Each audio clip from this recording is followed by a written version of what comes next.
Sometimes political excitement creates all sorts of momentum. Sometimes it creates unrealistic expectations. And those two are very, very different things. Now, we need to talk about everybody's favorite election tradition. Oh, no, not the campaign commercials.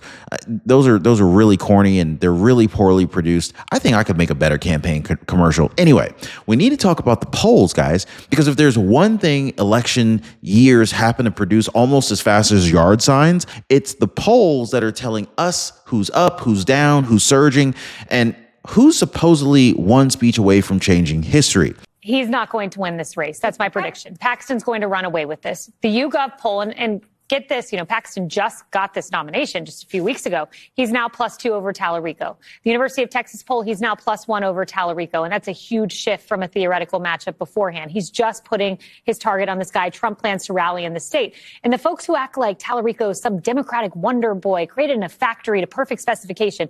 I can't think of a worse candidate in Texas than someone who hates Christianity, than someone who has said it's now existential that we try to reduce our meat consumption. The welcome mat, yes, admittedly, some have taken that out of context, but the word welcome mat and immigration don't belong in the same sentence.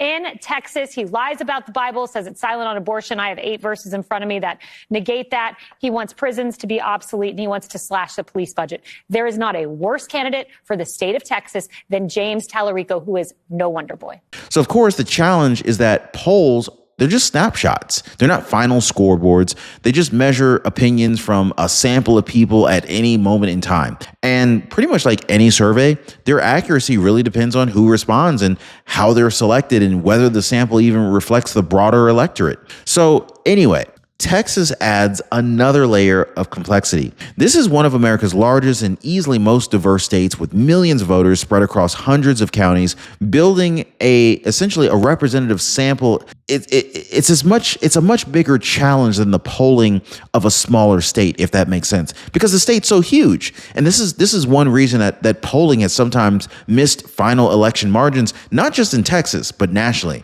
You guys remember how many election night surprises that we've seen over the last decade?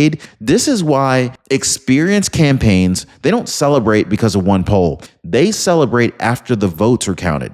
So the smartest political teams treat favorable polls kind of like weather forecasts. They're nice if they're right, but you still bring an umbrella just in case. And this is exactly why this race deserves a closer look than the headlines alone. So if you have followed Texas politics for more than one election cycle, you've probably already noticed something.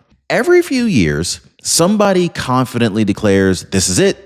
Texas is finally about to change. Now, the reasoning changes, okay? The personalities change, the campaign slogans change, but the storyline tends to stay remarkably familiar. Texas has been one of the nation's most reliably Republican states in statewide elections for decades. Now, that doesn't mean that it's immune to political change and demographics and turnout and campaign dynamics.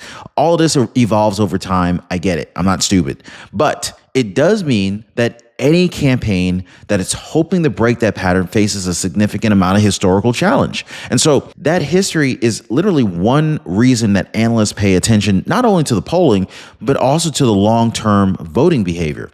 Look, supporters of both parties, they already know that elections aren't won because of one headline. They're won because people show up and vote. That's it. So before anybody starts engraving trophies or planning some victory parades, I think it's worth remembering that campaigns are measured by ballots, not the buzz.